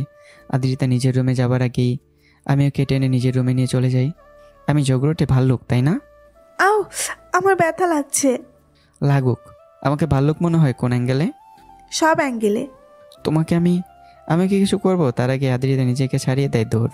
রুমের মাঝে দুজনে দৌড়াচ্ছি, আদ্রিতার সামনে আর আমি ওর পেছনে। এভাবে হঠাৎ করে আমি আদ্রিতার হাত ধরে টান দিই। আদ্রিতার তাল সামলাতে না পেরে আমার গায়ের উপর এসে পড়ে, আর দুজনে ফ্লোরে পড়ে যাই। আমি ফ্লোরে পড়ে আছি, আর আদ্রিতা আমার গায়ের উপর। আমার মনে হচ্ছে আমার গায়ের উপর একটা তুলোর বস্তা রাখা হয়েছে। দুজনে অবাক দৃষ্টিতে একে অন্যকে দেখছি। আমি আদ্রিতার মুখের সামনে আসা চুলগুলো কানের পাশে গুজে দেই। দুজনে একে অন্যের হার্টবিট ফিল করতে পারছি। আদ্রিতা লজ্জা পেয়ে আমার উপর থেকে উঠে চলে যাবে, তার আগে আমি আর হাত ধরে ফেলি। কোথায় যাচ্ছ? রুমে। তোমার জন্য একটা গিফট আছে। কি? এই যে জামা কাপড়, এগুলো ধুয়ে দেবে এখন। এগুলো গিফট? ভেবেছিলাম আমি ওয়াশ করব, কিন্তু এখন এগুলো তুমি ধুয়ে দেবে, না হলে। কি? মামিকে বলবো তুমি আমাকে খোটা দিচ্ছ। এখনো বাড়ি যায়নি, বসে বসে খাচ্ছি তোমাদের বাসায়, আমি কিন্তু খুব সুন্দর অভিনয় করতে পারি। কি? কথা না বলে ধোয়া শুরু করো। আদ্রিতা বাধ্য হয়ে ধুতে শুরু করে। আমার সাথে ব্রেনও পারবে না, তাই অনেক কষ্টে ধুয়ে রুম থেকে বাইরে যাবে। তার আগে আমি আবারও ডাক দেই, কাজ শেষ হয়নি এখনো, আমার পা ব্যথা করছে, একটু টিপে দাও তো। হোয়াট? আমি পারবো না। তাহলে এখন আমি মামাকে কল দিই। মামাকে অনেক কথা জানাতে হবে। বলবো তোমার মেয়ে রেস্টুরেন্টে এক ছেলের সাথে দেখা করেছে, আর মামা আমার কথা বিশ্বাস করবে, শিওর থাকো। আপনাকে আমি?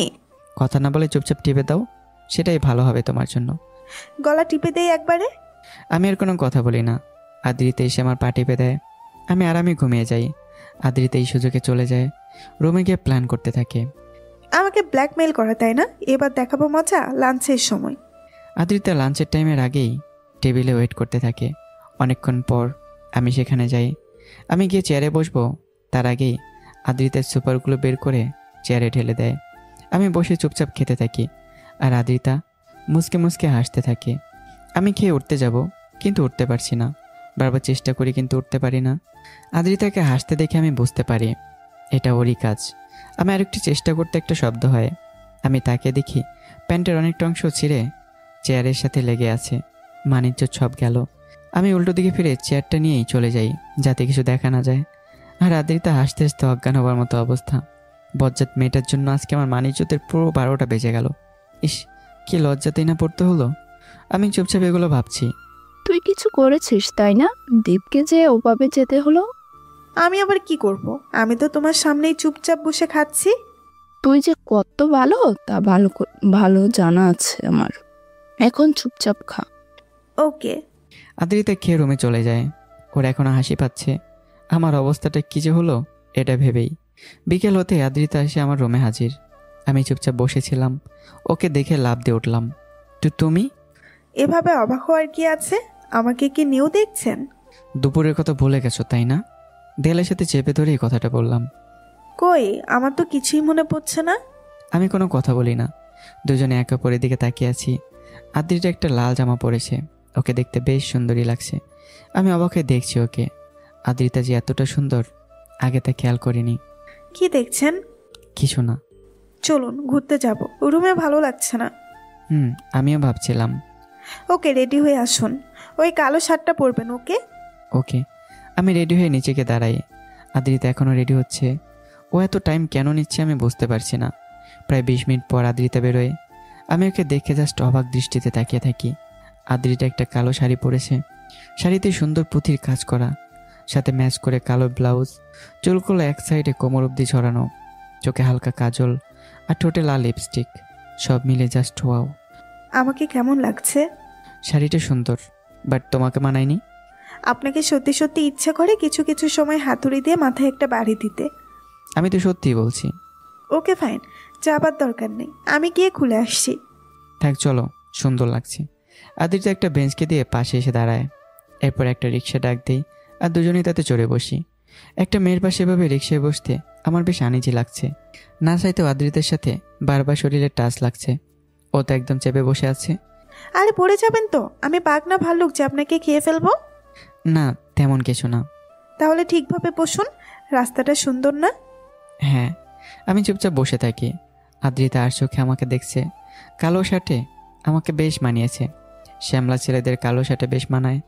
ওর সাথে ম্যাচিং করেই সে কালো শাড়ি পরেছে, কিন্তু আমি এর দিকে একবারও তাকাচ্ছি না। এই জন্য তার মনে মনে খুব রাগ হচ্ছে। মামা, সাইডে রাখেন। দুজনে রিক্সা থেকে নেমে যাই।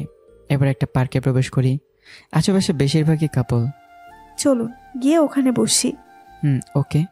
দুজনে গিয়ে বসে পড়ি, কিন্তু কেউ কোনো কথা বলি না। হঠাৎ একটা ছেলে এসে আদ্রিতার সামনে দাঁড়ায়। আপনাকে অনেক সুন্দর লাগছে।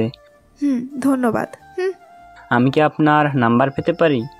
থাপ্পড় দিয়ে দাঁত ফেলে দিব। ফাজিল, দেখছিস না হাজব্যান্ডকে নিয়ে বসে আছি? আমি আর ছেলেটা দুজনে অবাক হয়ে তাকিয়ে থেকে ওর দিকে। আপনাকে দেখে মনে হচ্ছে না আপনি ম্যারিড। বাসায় দুটো বাচ্চাও আছে, এখন যা এখান থেকে। আদ্রিতার বকা শুনে ছেলেটা দৌড় লাগায়। আমি হাসতে থাকি। সত্যি মেয়েটা পারেও। তাহলে হানিমুনে কখন যাচ্ছি আমরা? মানে? তুমি না বললে আমরা ম্যারিড, তাহলে তো হানিমুনে যাওয়া দরকার, তাই না? ওটা তো জাস্ট ওই ছেলেটাকে বোঝানোর জন্য বলেছি। আপনার মতো মানুষকে কে বিয়ে করবে? ভালো, আমারই ইচ্ছা চিরকুমার থাকবো। আদ্রিতা কোনো কথা বাড়ায় না। আমাকে নিয়ে ফুচকা অর্ডার দেয়। দুজনে ব্রেঞ্চে বসে আছি, এরই মধ্যে ফুচকাও চলে আসে। তুমি এগুলো কি খাও? কালকে কি দেখেছি জানো? নর্দমার পানি দিয়ে ফুচকার টক বানাতে। আদ্রিতা চোখ বড় করে তাকায় আমার দিকে, এরপর হঠাৎ আমার মুখে একটা ফুচকা ঢুকিয়ে দেয়। নেন, এবার নিজেও খান। আমিও খেয়ে নেই। এরপর দুজনে কিছুক্ষণ হাঁটতে থাকি। আদ্রিতাকে শাড়িতে বেশ সুন্দর লাগছে, সব মেয়েকে শাড়িতে সুন্দর লাগে। আমি আর চোখে দেখছি, কিন্তু আদ্রিতাকে বুঝতে দিচ্ছি না। চলুন বাসায় যাই। ওকে। দুজনে আবারও রিক্সায় চড়ে বসি, কেউ কোনো কথা বলি না। হঠাৎই রিক্সা একটা চাকা গর্তে পড়লে রিক্সা কাত হয়ে যায়, আর আদ্রিতা পড়ে যাচ্ছিল। তার আগে আমি ওকে ধরে ফেলি। আরে ওকে? থ্যাঙ্কস বলার দরকার নেই। থ্যাঙ্কস কে বলবে? আমি আর কথা বাড়াই না। আদ্রিতার খোলা চুল থেকে বেশ মিষ্টি একটা ঘ্রাণ আসছে, আমার বেশ ভালো লাগছে ঘ্রাণটা। দুজনে বাসায় পৌঁছে যাই। আদ্রিতাকে বাসায় নামিয়ে দিয়ে আমি একটু বেরোই। ওর থেকে প্রতিশোধ নেওয়ার তো বাকি। আমি একটা দোকানে গিয়ে একটা রাবারের সাপ কিনে নিয়ে আসি, দেখতে পুরো আসল সাপের মতোই। মিস আদ্রিতা, আজকে খেলা হবে, তোমার চিৎকার শুনতে আজ বেশ মজা লাগবে। আমার সাথে কালকে যা করেছো তার উচিত জবাব পাবে। আমি বাসায় গিয়ে আদ্রিতার রুমে চলে যাই।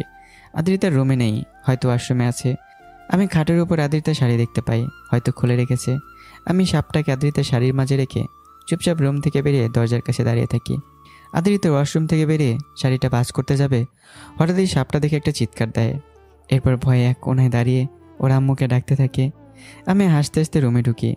আদ্রিতার খাট থেকে সাপটা হাতে নিয়ে হাসতে থাকি। এটা খেলনা সাপ। আদ্রিতার রাগে পুরো লাল হয়ে যায়। ও একটা চাকু নিয়ে আমাকে তাড়া করতে থাকে। আমি দৌড়ে নিজের রুমে গিয়ে ডোর লক করে ফেলি। দরজা লাগালেন কেন? আপনাকে আজকে আমি খুন করব। কি ভয়টাই না পেয়েছি শুধু আপনার জন্য। এটা কালকের কাজের শাস্তি, এর প্রতিশোধ আমি নিবই। ওকে, দেখা যাবে। আদ্রিতা চলে যায় আর রুমে গিয়ে ভাবতে থাকে, আজকে কি করা চাই? ওই ফুপির বাচ্চা দীপকে শাস্তা করতে হবে, কিন্তু কিভাবে? এরপর আদ্রিতার মাথায় একটা প্ল্যান আসে। ও বাইরে চলে যায়, কিছুক্ষণ পর ফিরে আসে একটা ওষুধ নিয়ে। মিস্টার ঝগড়াটে দীপ, আজকে বুঝবে তুমি আদ্রিতার সাথে পাঙ্গা নেবার ফল। আদ্রিতা আগেই ডিনার টাইমে নিচে চলে যায়। আমার খাবারে চুপচাপ পেট খারাপ হবার ওষুধ মিশিয়ে দেয়। এরপর চুপচাপ বসে নিজে খেতে থাকে। আমি খেতে গেলে আমার সন্দেহ হয় আদ্রিতা শিওর কিছু করবে। আমি চেয়ারটা ভালোভাবে দেখে নেই, চেয়ারে তো আজকে কিছু লাগাইনি, তাহলে টেবিলের নিচে কিছু নেই তো। আমি নিচু হয়ে টেবিলের নিচে তাকাই, কিন্তু কিছু পাই না। এরপর নিশ্চিন্ত হয়ে খেতে শুরু করি। খাও মিস্টার ঝগড়াটে, আজকে বুঝবে তুমি। আমি ভালোভাবে খাওয়া শেষ করি। আমার মামি আজকে বিরিয়ানি রান্না করেছে। আমি খেয়ে নিজের রুমে চলে যাই। আদ্রিতা আমার পেছন পেছন রুমে চলে আসে। কি হলো, তুমি আমার রুমে কি করছো? আজকে আপনার রুমে থাকবো। হোয়াট? হ্যাঁ, কারণ আজকে তো আপনি রুমে থাকবেন না। তাহলে কোথায় থাকবো? সেটা এক্ষুনি টের পাবেন। আমি চুপচাপ দাঁড়িয়ে থাকি। হঠাৎ আমার কেমন লাগতে শুরু করে। আমি দৌড়ে ওয়াশরুমে চলে যাই। বেশ কিছুক্ষণ পর বেরোই, কিন্তু পরে আবারও ওয়াশরুমের দিকে আবারও দৌড় লাগাই। এভাবে 3-4 বার চলতেই থাকে। আর আদ্রিতা এসব দেখে হাসতে হাসতে শেষ। আমার আজকে ওখানেই রাত কাটাতে হবে মনে হয়। আদ্রিতা রুমে গিয়ে একা একা হাসতে থাকে। আমাকে বেশ ভালোভাবে জব্দ করেছে। আজকে ওয়াশরুমে ছেড়ে বেরোতেই পারছি না। পরদিন আমি ব্রেকফাস্ট করতে এসে দেখি আদ্রিতা সবাই বসে আছে। আমি চেয়ার টেনে আদ্রিতার সামনে বসে তার দিকে আগুন চোখে তাকিয়ে থাকি। আদ্রিতা আমার দিকে তাকিয়ে একটা বেঞ্চকে দিয়ে আবারও খেতে শুরু করে। আদ্রিতার বাবা আমাকে বলে, দীপ, আজকে আমার সাথে অফিসে যাবি, তোকে সব কাজ বুঝিয়ে দেব। কালকেই আমাকে দেশের বাইরে যেতে হবে। আচ্ছা বাবা, আমিও যাব, অনেকদিন তোমার অফিসে যাইনি। ওকে। ব্রেকফাস্ট করে রেডি হয়ে আদ্রিতার বাবার গাড়িতে করে বেরিয়ে পড়ি। আমাকে ড্রাইভিং সিটে বসতে দেখে আদ্রিতা পুরো অবাক হয়ে, আপনি ওখানে বসছেন কেন? আপনি কি ড্রাইভিং জানেন? হ্যাঁ। ও আচ্ছা। আদ্রিতার সামনে আমার পাশের সিটে বসে পড়ে, আর মামা পেছনে। আমাকে আদ্রিতা পথ বলে দেয়, আর সেই অনুযায়ী ড্রাইভিং করতে থাকি। কিছুক্ষণ পরেই পৌঁছে যাই। আদ্রিতাদের অফিস 3 তলায়। লিফটে উঠে যাই। এরপর অফিসের মাঝে প্রবেশ করি। আদ্রিতার বাবাকে আসতে দেখে সবাই দাঁড়িয়ে যায়। Good morning sir. Good morning. Listen everyone, এ হলো দীপ। কাল থেকে ও আপনাদের বস। আশা করি সবাই ওকে হেল্প করবেন। Okay sir. আদ্রিতার বাবা মাকে নিয়ে কেবিনে চলে যায়, আর আদ্রিতাও আমাদেরকে অনুসরণ করে। এই হলো তোর কেবিন, কোনো কিছু চেঞ্জ করা লাগলে করিয়ে নিবে। আর আমি ইরাকে সব বলে দিয়েছি, ও সব বুঝিয়ে দেবে। May I come in sir? হ্যাঁ আসো। দীপ, এর কথাই বলছিলাম, ও একজন লয়ার এবং তোর পার্সোনাল অ্যাসিস্ট্যান্ট। ও তোকে সব কাজ বুঝিয়ে দেবে। Hello sir, nice meeting you. Same to. আদ্রিতার বেশ রাগ হয়, মেয়েটাকে অনেক বেশি সুন্দর লাগছে। আর কি সুন্দর আমার সাথে এসে এসে কথা বলছে। আদ্রিতার বিষয়টা মোটেও ভালো লাগে না। ও রাগে ফুলে বসে থাকে। স্যার, আমি কি কফি অর্ডার দেব? হ্যাঁ। ম্যাম, আপনি কি খাবেন? মুলার জুস আছে? মুলার জুস, আমি ওটা খাবো। ওর কথায় সবাই হেসে দেয়। আদ্রিতা আরও বিরক্ত হয়। ও রাগও করেছে আর সবাই হাসছে এটা দেখে। ওর জন্য একটা আইসক্রিম আনো, গরমে মাথার যন্ত্রপাতি উল্টো হয়ে গেছে মেবি। আদ্রিতা রাগী দৃষ্টিতে তাকিয়ে থাকে। আমি একটু মুচকি হাসি দিয়ে কাগজগুলো দেখতে শুরু করি। আমার এই ব্যাপারে আগেরই অভিজ্ঞতা আছে, তাই কোনো প্রবলেম হবে না। আমাদের দুজনের জন্য কফি আর আদ্রিতার জন্য আইসক্রিম নিয়ে এলো। সবাই খেয়ে আবারও বাসায় ব্যাক করি। আমি রুমে গিয়ে বসেছিলাম, হঠাৎই আদ্রিতা আমার রুমের সামনে হাজির। কিছু বলবে? হ্যাঁ। বলো। আপনি ওই মেয়েটার সাথে হ্যান্ডকেস করলেন কেন? না করলে ওকে অপমান করা হতো তাই। চুপ করে কান ধরে দাঁড়ান, আমার বেশ রাগ হচ্ছে। আমি উঠে গিয়ে আদ্রিতার কান ধরে দাঁড়াই। আদ্রিতা চোখ বড় বড় করে তাকিয়ে থাকে আমার দিকে। আমার কাজ আমার উপরেই প্রয়োগ করলেন? হ্যাঁ। আপনাকে তো আমি। কি? আদ্রিতা কিছু না বলে আমার হাতে কামড় বসিয়ে দেয়। বেশ জোরে দিয়েছে, সবগুলো দাঁতের ছাপে স্পষ্ট। দেখলেন তো কি করতে পারি। ভুলেও অন্য মেয়ের দিকে তাকাতে যাবেন না। আর কথা বলা বা টাচ তো নেভার। আমার চোখ, আমার মুখ, আমার ইচ্ছা। আপনাকে আমি বলে আদ্রিতা একটা বিছানা থেকে বালিশ নিয়ে আমাকে মারতে থাকে। আমি একটা বালিশ নোকে মারতে থাকি। এভাবে দুজনেই ক্লান্ত হয়ে বিছানায় শুয়ে হাঁপাতে থাকি। আচ্ছা, ওর সাথে হ্যান্ডশেক করলাম বলে তুমি তো জেলাস কেন? বাই দ্য ওয়ে, আমার প্রেমে পড়ে যাওনি তো? তাহলে আগে বলে দিই, এমন পেতনিকে আমি কোনোদিনও বিয়ে করব না। দুনিয়াতে কি ছেলের অভাব পড়েছে যে আপনার মতো একটা ঝগড়াটের প্রেমে পড়তে যাব? ও তাই নাকি? তাহলে আমাকে তোমার ভালো লাগে না? না। আমরা আরও কিছু বলবো, তার আগেই আমার মা কল দেয়। আমি তার সাথে কথা বলে এরপর আদ্রিতার সাথেও কথা বলেন। এভাবে কেটে যায় দেখতে দেখতে 3 মাস। দুজনে বেশ ক্লোজ হয়ে গেছি, তবে দুষ্টমিতে কেউ কাউকে ছাড় দেয় না। আজকে আদ্রিতা ভার্সিটির নবীনবরণ, ওরা সবাই শাড়ি পরে যাবে। ও বেশ অনেকক্ষণ ধরে শাড়ি পরছে আর আমি ওর জন্য গাড়িতে ওয়েট করছি। মেয়েটা অনেকক্ষণ যাবৎ কী করছে আমি কিছুই বুঝতে পারছি না। কিছুক্ষণ পর আদ্রিতা বেরিয়ে আসে। একটা নীল শাড়ি পরেছে, সাথে নীল ব্লাউজ, কানে একজোড়া ঝুমকো, গলায় লকেট, ঠোঁটে লাল লিপস্টিক আর গাঢ় করে কাজল দেওয়া। এতক্ষণ লাগে রেডি হতে? শাড়ি পরতে একটু টাইম তো লাগবেই। গাড়িতে বসো। আদ্রিতা গাড়িতে উঠে আমার পাশে বসে। আমি ওকে নিয়ে ভার্সিটি চলে যাই। গাড়িতে বসে আমি পুরো চুপচাপ ছিলাম। আদ্রিতা বুঝতে পারছে না যে আমার কী হয়েছে। আদ্রিতা নেমে হাঁটতে থাকে, আমি ওর পিছন পিছন যাচ্ছি। হঠাৎ একটা ছেলে আদ্রিতার সামনে এসে দাঁড়ায়। হ্যালো। হ্যাঁ। আমি নীরব, সেকেন্ড ইয়ার। তুমি নিশ্চয়ই নতুন। হ্যাঁ। Okay, nice to meet you. Nice to meet you too. আপনি কে? আমি ওর সাথে এসেছি। আর তুমি এখানে কি করছো? চলো বলে আমি ওর হাত ধরে টানতে টানতে নিয়ে যাই। আদ্রিতা পুরো অবাক হয়ে যায় আমার এমন বিহেভে। অনুষ্ঠান কোথায়? হল রুমে। ওকে চলো। আপনিও যাবেন? হ্যাঁ। দুজন একটা জায়গায় বসে পড়ি। আশেপাশে ছেলেগুলো আদ্রিতাকে দেখে বারবার তাকাচ্ছে ওর দিকে। এটা দেখে আমার আরও রাগ হচ্ছে। চলো এখান থেকে। কেন? উল্টো প্রশ্ন করবে না। আমি ওর হাত ধরে টানতে টানতে সিঁড়ি দিয়ে দোতলায় চলে যাই। ওখানে কেউ ছিল না।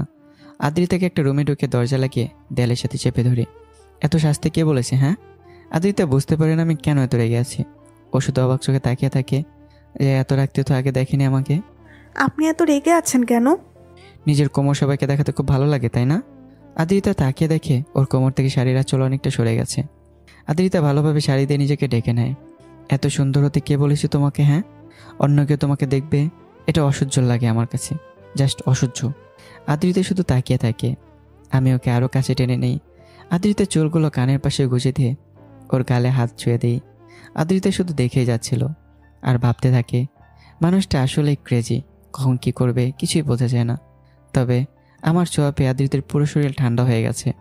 আমি গাড়িতে বসে ওয়েট করছি, চাইলে আসতে পারো। আমি এটা বলে বেরিয়ে যাই সেখান থেকে।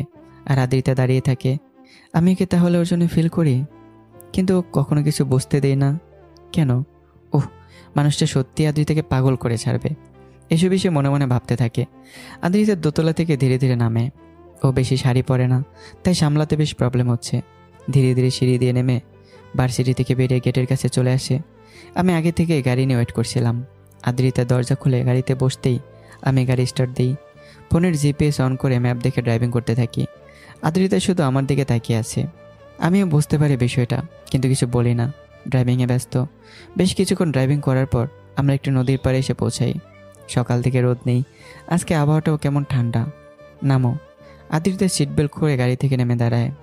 আমি গিয়ে নদীর সামনে দাঁড়াই। খুব জোরে জোরে বাতাস বইছে, মনে হচ্ছে বৃষ্টি হবে। এখানে কেন নিয়ে এলেন? ভালো লাগে নদী দেখতে। ও আচ্ছা, তখন রেগে গিয়েছিলেন কেন? জানি না। ও, মনে হচ্ছে বৃষ্টি হবে। হ্যাঁ। আচ্ছা, আমাকে অন্য ছেলেরা দেখছিল বলে কি আপনি জেলাস? এক প্রশ্ন বারবার করবে না। পিচ্ছি একটা মেয়ে, তার জন্য আবার জেলাস হব? আমি জানি, তখন আপনার চোখ দেখেই বোঝা যাচ্ছিল। চুপ, একদম চুপ। সারাক্ষণ শুধু বক বক। আদ্রিতা চুপ হয়ে যায়। দুজনে দাঁড়িয়ে থাকি। হঠাৎ বেশ জোরে জোরে বৃষ্টি শুরু হয়। আমি গাড়ির মাঝে চলে যাচ্ছিলাম। আদ্রিতা আমাকে আটকায়। কোথায় যাচ্ছেন? গাড়ির ভেতর। Please, ভিজবো please. ওকে ভেজো, আমাকে কেন টানছো? আপনিও ভিজবেন, প্লিজ প্লিজ। আমি আর না করতে পারি না। আদ্রিতার সাথে আমিও দাঁড়িয়ে ভিজতে থাকি। দুজনেই ভিজছি। আদ্রিতার শাড়ি ভিজে গায়ের সাথে লেপ্টে আছে। ওকে দেখতে বেশ মোহময়ী লাগছে। আমি নিজেকে কন্ট্রোল করতে পারি না। আমি আদ্রিতার কোমরে হাত রেখে ওকে নিজের কাছে টেনে নেই। দুজনের শরীর একে অপরের সাথে মিশে যায়। আদ্রিতা পুরো অবাক হয়ে যায়। এটা পুরো অভাবনীয়। আমি একটা মায়াভরা দৃষ্টিতে তাকিয়ে আছি ওর দিকে, আর আদ্রিতার কৌতূহলী চোখ দিয়ে আমাকে বোঝার চেষ্টা করছে। আদ্রিতা কিছু বলবে তার আগেই আমি এর মুখের সামনে আঙ্গুল নিয়ে বারণ করি। কিচ্ছু বলবে না তুমি, চুপচাপ আমাকে দেখতে দাও। এই ফেসটা কেন বারবার চোখের সামনে ঘুরে আমার? কি মায়া আছে এই ফেসে? চোখ বন্ধ করলে শুধু তোমাকেই দেখতে পাই, কেন এমন হয়? আদ্রিতা পুরো অবাক হয়ে যায়। ওর মুখ দিয়ে কোনো কথাই বেরোয় না। আমি ওকে শুধু দেখতেই থাকি। বৃষ্টির তীব্রতা আরও বাড়ছে। আমি আদ্রিতার ভিজার চুলগুলো ফেস থেকে সরিয়ে ওর গালে নিজের ঠোঁট শুয়ে দিই। আদ্রিতা পুরো চমকে ওঠে। আমার ছোঁয়া পেয়ে ওর সারা শরীর স্তব্ধ হয়ে যায়। আমি ওকে আরও কাছে টেনে নেই। দুজন এভাবে আরও কিছুক্ষণ দাঁড়িয়ে ভিজতে থাকি। আদ্রিতা ধীরে ধীরে আমার বুকে মাথাটা রাখে, আমার হার্টবিট শুনতে পায়। আদ্রিতার বেশ ভালো লাগে ব্যাপারটা। এরপর আমি ওকে ছেড়ে দিয়ে গাড়িতে বসিয়ে দিই আর নিজের ড্রাইভিং সিটে বসে পড়ি। আমি লক্ষ্য করি আদ্রিতার সিট বেল্ট লাগাইনি, তাই আদ্রিতার সিট বেল্ট লাগিয়ে দিয়ে গাড়ি স্টার্ট দিই। এখনও বেশ বৃষ্টি হচ্ছে, রাস্তা একদম ফাঁকা। আমি বেশ দ্রুত গতিতে গাড়ি চালাই। আদ্রিতাকে নিয়ে বাসায় চলে যাই। এসে গেছি, নামো। আদ্রিতা গাড়ি থেকে নেমে বাসার ভেতরে চলে যায়। আমিও গাড়ি পার্ক করে ওর পেছন পেছন নিজের রুমে চলে যাই। আদ্রিতা রুমে চলে যায়, ওয়াশরুমে গিয়ে ফ্রেশ হয়। এরপর বিছানায় এসে শুয়ে পড়ে। আজকের দিনটা ছিল পুরো অন্যরকম। মিস্টার ঝগড়াটে হঠাৎ একটু ক্রেজি কীভাবে হলো এইসব বিষয়ে বুঝতে পারছে না। তবে কি আমি তাকে পছন্দ করি? অনেক কিছু ভাবছিল সে। আদ্রিতা শুয়েছিল, হঠাৎ নিধি কল দেয়। কি রে থানি লঙ্কা, একসাথে ভার্সিটিতে যাবার কথা ছিল আজ, তোকে তো দেখলামই না।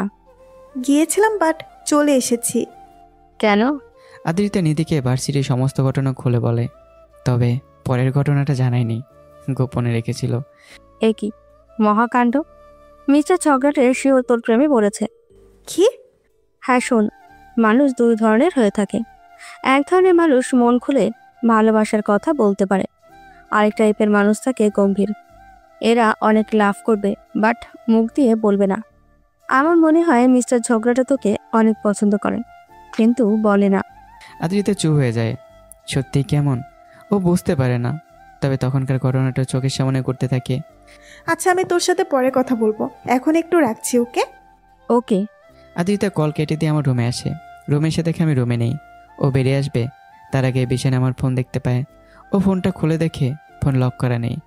আদ্রিতা আমার ফেসবুক আইডিতে ঢুকে অনেক মেয়ে মেসেজ করেছে। ওর বেশ রাগ হয়। এরপর ফ্রেন্ড লিস্টে যতগুলো মেয়ে ছিল সবাইকে ব্লক মারে। এরপর ফোনটা রেখে চুপচাপ চলে আসে। বিকেল আদ্রিতা ঘুম থেকে উঠে দেখে আমি বসে আছি ওর পাশে। ও আমাকে দেখে তো অবাক। আদ্রিতা উঠতে যাবে, কিন্তু দেখে ওর হাত পা সব বাঁধা খাটের সাথে। আমার হাত পা এভাবে বেঁধে রেখেছেন কেন? আমার আইডি সবগুলো মেয়েকে ব্লক করেছে কে? আমি কি জানি? সত্যি বলো, না হলে কিন্তু খুব খারাপ হবে। আমি জানি না। ওকে, এখন দেখো আমি কি করি। বলে আমি আদ্রিতার পায়ের কাছে গিয়ে সুড়সুড়ি দিতে থাকি। আদ্রিতা তো অবাক আর হাসতেও থাকে। এটা কেমন টর্চার! সে নড়াচড়া করতে পারছে না, কিন্তু বেশ সুড়সুড়ি লাগছে। হাসতে হাসতে আদ্রিতার চোখ দিয়ে পানি বেরিয়ে যায়। আমিও কীভাবে অনেকক্ষণ টর্চার করতে থাকি। আর তারপর শেষমেশ এমন কিছু একটা করে বসি যেটা আমিও ভাবিনি, যেমন কিছু করে ফেলবো। আদ্রিতা খুব অবাক হয়ে যায়। তা আপনারা গেস করুন তো কি করে ফেলেছি। পজিটিভ ভাববেন। তো কী হয়েছে এটা জানতে চাইলে এর পরের জন্য অপেক্ষা করতে হবে। তো কেমন হয়েছে গল্পটা অবশ্যই কমেন্ট করতে বলবেন না। দেখা হচ্ছে আবারও। টাটা।